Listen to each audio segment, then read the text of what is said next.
Hello guys, welcome back to our NCERT series of hydrocarbon. आज हम लोग शुरू करने जा रहे हैं एनसीईआरटी से ये टॉपिक एल्कीन। ठीक है, तो हम लोग लाइन बाय लाइन कंटिन्यू करते हैं। Okay, alkenes are unsaturated hydrocarbon containing at least one double bond. देखो, अनसेचुरेटेड और सेचुरेटेड मतलब क्या हो जाता है ना कि अनसेचुरेटेड का मतलब हो गया उसमें मल्टीपल बॉन्ड होगा, चाहे वो डबल हो चाहे वो ट्रिपल हो। सेचुरेटेड मतलब हो गया कि सिंगल बॉन्ड होगा।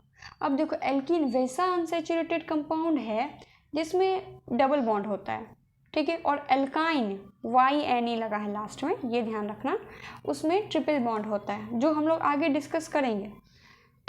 तो एल्कीन्स में क्या हो गया, वो अनसेचुरेटेड हाइड्रोकार्बन है जिसमें कम से कम एक डबल बॉन्ड तो होगा ही, at least one double bond. What should be the general formula of alkene? If there is one double bond between two carbon atoms in alkene, they must possess two hydrogen atoms less than alkene. Hence, general formula of alkene is CnH2n. Alkane are also known as olefins, oil forming since the first member ethylene or ethene was found to form an oily liquid on reaction with chlorine. अब देखो, यहाँ पे कुछ important points है, फिर मैं page आगे करती हूँ, फिर आप लोग देख लेना। एल्कीन्स में क्या हो जाता है ना कि इसमें एक डबल बॉन्ड आने की वजह से कार्बन कार्बन के बीच में डबल बॉन्ड आया, जिसकी वजह से क्या हुआ, इसमें दो हाइड्रोजन की संख्या कम हो गई। कैसे, ये देखते हैं हम लोग। देखो, जैसे हमारा एल्केन हुआ करता था 1 2 3, मान लो 3 कार्बन का, इसमें 1 2 3 4 वैलेंसी पूरी। देखो 4 वैलेंसी पूरी हो जाएगी, सारा सबकी 4 पूरी है हुई ना। तो देखो यहाँ hydrogen hydrogen hydrogen hydrogen hydrogen hydrogen hydrogen hydrogen 1 2 3 4 5 6 7 8 hydrogen है। अब यहीं पे एक डबल बॉन्ड दे दो, मान लेते हैं हम लोग, यहाँ पे एक डबल बॉन्ड, यहाँ पे ये कार्बन। अब इसको तो 3 हाइड्रोजन चाहिए, यहाँ पे 2 1 3, अब इसको एक ही हाइड्रोजन चाहिए 2। अब देखो, इसको 2 ही हाइड्रोजन चाहिए, तो कितना हुआ 1 2 3 4 5 6, इसमें 8 इसमें 6, कितने हाइड्रोजन हो गए कम, 2 हाइड्रोजन कम हो गए। अब देखो 2 हाइड्रोजन कम है तो हम लोग को यहाँ पे यही लिख रहा है, इसलिए इसका जनरल फॉर्मूला क्या हो गया CnH2n।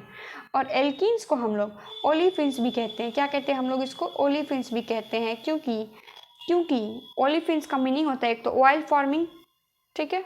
क्या मीनिंग होता है ओलिफिन्स का, ऑयल फॉर्मिंग, जो ऑयल बनाता है। क्योंकि जो इसका पहला मेंबर है, ओलिफिन्स का पहला मेंबर कौन हो सकता है, मीथेन। मीथेन होगा नहीं, मीथेन तो होगा ही नहीं, क्योंकि कार्बन कार्बन में डबल बॉन्ड लाने के लिए तो कम से कम 2 कार्बन की जरूरत है। 2 कार्बन किस में होता है, इथीन में होता है। इसलिए पहला मेंबर क्या हो जाएगा इसका, इथीन हो जाएगा। सबसे फर्स्ट मेंबर क्या हो जाएगा इसका, इथिलीन या इथीन। हम लोग इसको क्या पढ़ेंगे, इथिलीन पढ़ेंगे या इथीन पढ़ेंगे। देखो ENE C2H4 was found to form an oily liquid on reaction with chlorine। जब ये इथिलीन या इथीन क्लोरीन के साथ रिएक्ट करता है तो ये एक ऑयली लिक्विड बनाता है, इसलिए इस ग्रुप का नाम, ये एल्कीन्स का नाम हम लोग ओलिफिन्स भी रखे हैं, कहते हैं इसे, ठीक है। अब देखो structure of double bond. Carbon-carbon double bond in alkenes consists of one strong sigma bond enthalpy 397 kJ per mole due to head-on overlapping of sp2 hybridized orbitals and one weak pi bond enthalpy about 284 kJ per mole obtained by lateral or sideways overlapping of two 2p orbitals of the two carbon atoms. The double bond is shorter in bond length 134 picometer than carbon-carbon single bond 150 picometer। देखो ये पूरा paragraph क्या कह रहा है।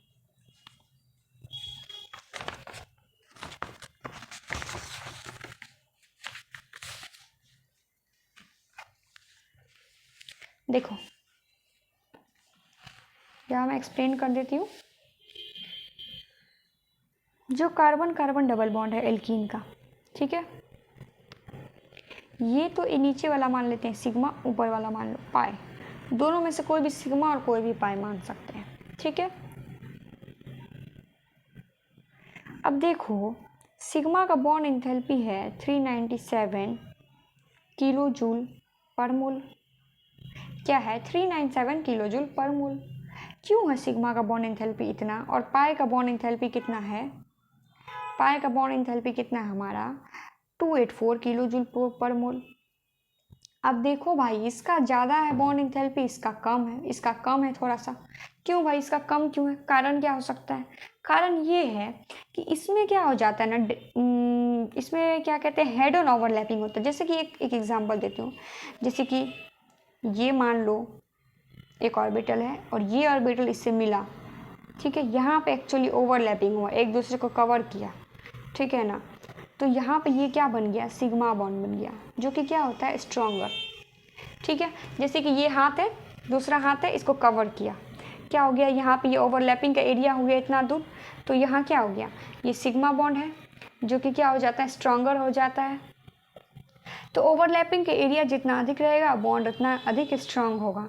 लेकिन pi bond में क्या हो जाता है, आप लोगों ने जूनियर क्लास में देखा होगा, जैसे कि ये ऑर्बिटल, ये ऑर्बिटल, इसमें क्या हो जाता है, लेटरल ओवरलैपिंग होता है, लेटरल ओवरलैपिंग पाई इलेक्ट्रॉन का, ठीक है। जिसकी वजह से ये पाई बॉन्ड क्या हो जाता है, वीक हो जाता है। इसमें एक्चुअल ओवरलैपिंग नहीं होता, इसमें लेटरल ओवरलैपिंग होता है, ठीक है। और साइडवेज ओवरलैपिंग बोलेंगे इसको। यही पॉइंट इन्होंने लिख रखा है, due to head and overlapping of sp2 hybridised orbital. sp2 इसलिए क्योंकि यहाँ पे कार्बन जो है डबल बॉन्ड में है ना, तो कार्बन का हाइब्रिडाइजेशन कितना हो जाएगा, sp2 हो जाएगा, sp2 hybridised orbital and 1 week pi bond enthalpy about 284 kilojoule पर मोल ऑब्टेन्ड बाय लेटरल और sideways overlapping of the 2p orbital of the carbon atoms. देखो इसका मीनिंग क्या है, इसका मीनिंग हम लोग यहाँ पे डिस्कस करते हैं, आइए।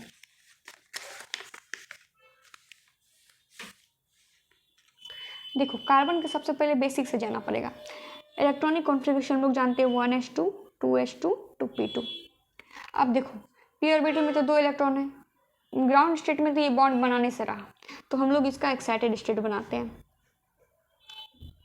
ये यहाँ एक इधर, इसका एक इलेक्ट्रॉन घुस के इसमें आ गया होगा, ठीक आ गया, ठीक है। अब ये 4 वैलेंसी, तो ये 4 ठो बना लेगा, ठीक है। अब देखो ये तो हो गया इसका s ऑर्बिटल का, ये देखो यहाँ मेरे से बनाने मिसिंग हो गया, इसको ऐसे बनाना था, ठीक है। तो ये क्या हो गया, ये px हो गया, px क्या हो जाता है, ये s मिलके सिग्मा बॉन्ड बनाता है, ठीक है। अब देखो यहाँ पे हो गया py और ये हो गया हमारा pz, ठीक है। अब ये दोनों मिल करके जैसे कार्बन का डबल बॉन्ड बनाते हैं, यहाँ पे ये दोनों मिल करके यहाँ पे क्या हो जाता है, यहाँ पे ये पाई बॉन्ड बनाता है, ठीक है। इसके वजह से लेटरल ओवरलैपिंग कराता है, ठीक है ना। तो ये देखो ये जो पी वाई और पी जेड है, ये किसका इलेक्ट्रॉन है, इसमें 2p का है, 2p ये देखो ये 2s है, ये 2p है, 2p ऑर्बिटल का इलेक्ट्रॉन है, ठीक है ना। तो यहाँ पे इसलिए लिखा है 2 ठो 2p, कितना इलेक्ट्रॉन है, मान लो 2p में ये तो एक तो ये सिग्मा बना देगा, 2 गो है तो 2p2, ठीक है। 2 ठो है जो 2p2, एक कार्बन इसका 2p2, एक कार्बन इसका 2p2, ठीक है। ये दोनों मिल करके क्या बना देगा, पाई इलेक्ट्रॉन के लिए यहाँ पे ये लेटरल ओवरलैपिंग करेगा, ठीक है। अब देखो obtained by lateral sideways overlapping of 2p orbital of the 2 carbon atoms. The double bond, क्योंकि डबल बॉन्ड शॉर्टर होता है, उसका बॉन्ड लेंथ छोटा होगा, अगर कार्बन कार्बन सिंगल बॉन्ड है उसका बॉन्ड लेंथ बड़ा होता है, ठीक है। You have already read that pi bond is weaker bond due to poor sideways overlapping between 2p orbital. मैंने ये अभी आपको एक्सप्लेन कर दिया, 2 2p ऑर्बिटल के बीच में poor sideways overlapping होता है pi bond में। Thus the presence of pi bond makes the alkenes behave as a source of loosely held mobile electrons.